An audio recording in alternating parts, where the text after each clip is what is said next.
And with that background, we can then proceed to look at an actual 12-lead electrocardiogram. I found that when you're starting out reading ECGs, the jump from analyzing individual ECG strips to a 12-lead ECG was pretty daunting, because there's so much information that you have to compare and interpret. But with some organization and practice, it can actually be pretty straightforward. You just need to have a system to make comparisons between different sets of leads. So let's break down how an ECG is organized. Each ECG gives you 12 perspectives into the unique electrical footprint of each heartbeat. You have 3 limb leads, 3 augmented limb leads, and 6 precordial leads. On the left of the electrocardiogram, you can see in descending order leads 1, 2, and 3. These are called the limb leads. Next are the augmented leads. Augmented leads look in 3 different directions: towards the right shoulder, AVR, towards the left shoulder, AVL, and directly inferiorly towards the feet, AVF. Finally, on the right side of the ECG are the precordial leads, which overlie the left chest. Precordial leads correspond to an area right of the sternum at V1, and then proceed to the left lateral position at V6. Sometimes at the bottom of some ECGs you can see a 10-second strip, which is just a continuation of some of the leads above. Now let's think of this in a slightly different way, by mapping each lead on the human body. In general, surface leads are placed on the left arm, right arm, and left foot. These are classified as RA, LA, and LF.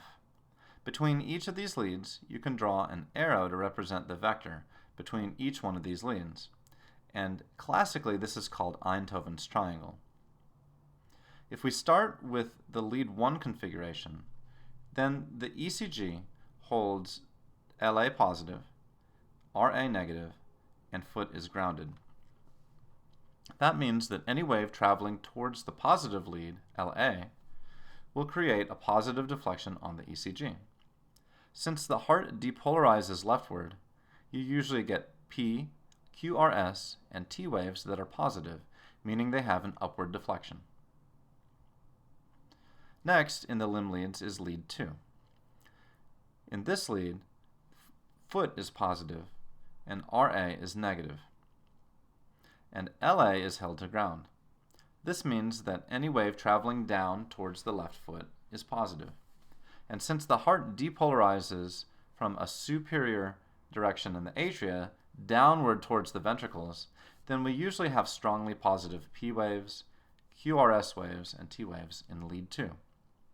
Lead 2 has such a strong voltage for atrial waves that it is one of the most preferred leads for seeing the smaller P wave.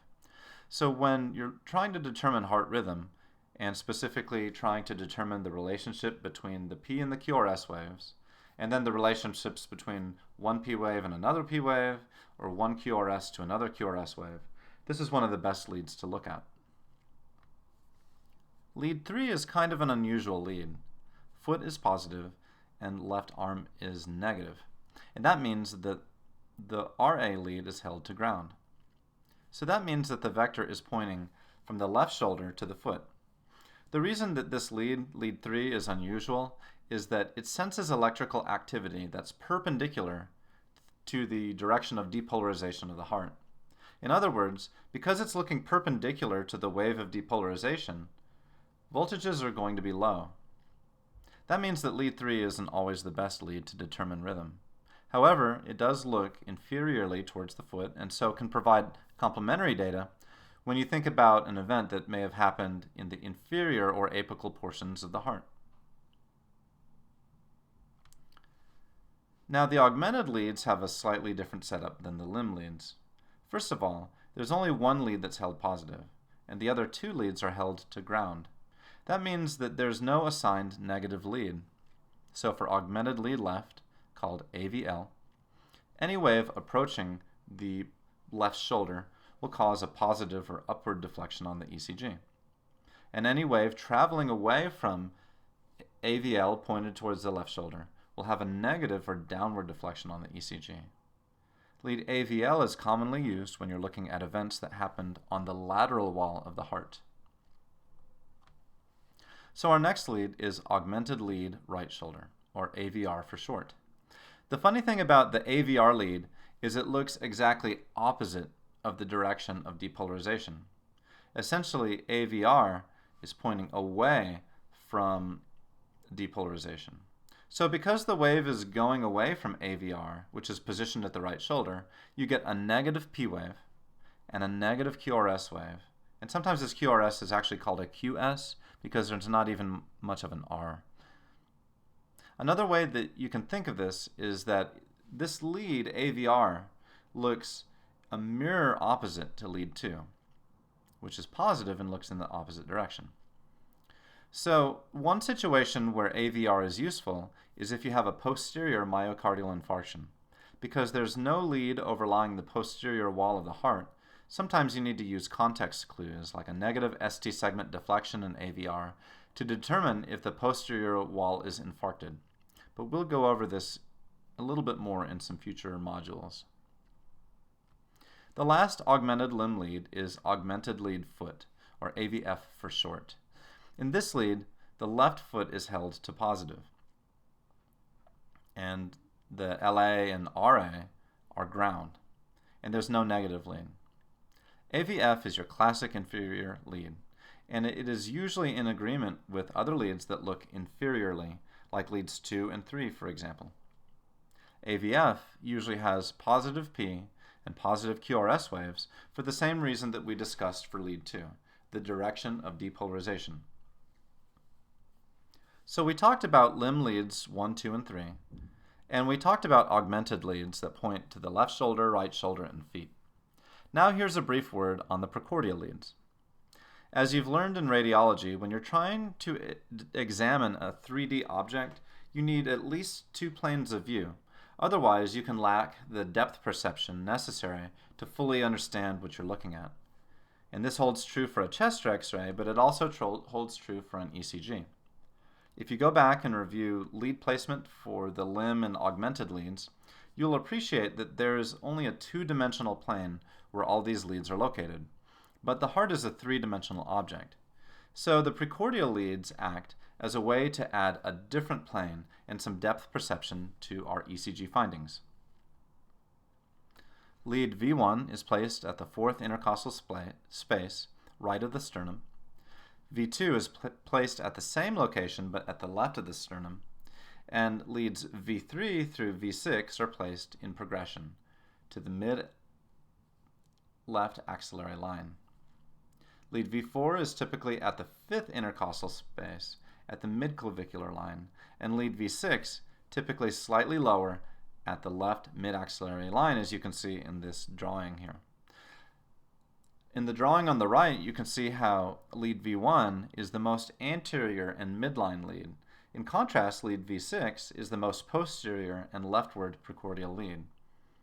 Now that we have a bit of depth perception to our ECG, then we can make comments about the anterior and posterior walls of the heart.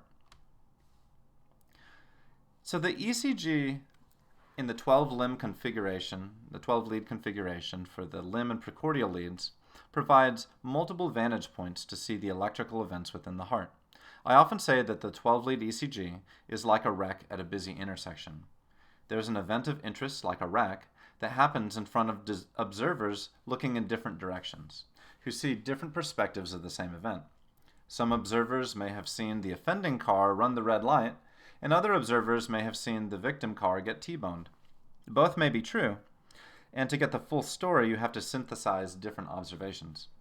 And so the same is true with the ECG. By observing an electrical event from the heart from several different angles simultaneously, you really have a great understanding of what's going on. In our basic sciences courses in medical school, we all learned to approach ECGs by studying rate, rhythm, and axis, and then examining different intervals corresponding to atrial activation, ventricular activation, and repolarization. Other features we were told to appreciate were ST segments, R wave progression, and voltage. As you practice reading ECGs, you need to keep all of these things in mind. But to take your understanding to another level, you'll need to have a more organized, more anatomical flow for rapidly uncovering diagnoses in a time-pressured situation, for example on a test or in the emergency department, for example. So if we keep rate, rhythm, axis, voltage, and ST segments in mind, then we can train our eyes to sweep the ECG in a way that examines key elements of both rhythm, perfusion, and anatomy. For example, if you want to evaluate rate and rhythm, the best two leads to see this relationship again are lead 2 and V1, which allow us to see the relationship between the P waves and the QRS waves. Lead 2 lines up well with the direction of atrial depolarization, and lead V1 is directly anterior to the right atrium, where the sinus node initiates each heartbeat. Likewise, if you want to look at axis, leads 1 and foot are key, since they're perpendicular to each other and correspond to horizontal and vertical directions. You should be familiar with leads that look anteriorly versus posteriorly, and also inferiorly versus laterally, because this gives you an anatomical basis to make your diagnosis. So let me give you an example of how I look at the ECG and I sweep with my eyes using this approach. So first I want to know rate and rhythm. So I usually look at the relationship between the P and the QRS, and the best leads to do this are leads 2 and V1. Usually lead 2 is displayed on the bottom as well for a 10-second view of rhythm. I can see in this basic ECG that there's a 1-to-1 relationship between each P wave and each QRS wave. So this is sinus rhythm. Next, if we use the rate principles that we discussed earlier, the heart rate is about 65 beats per minute. Because rate is within the normal range, then we can say that this patient is in a normal sinus rhythm. Next, I look at the axis, and I see that the QRS is upright in leads 1 and AVF, and also in lead 2. And so that I know this is a normal axis.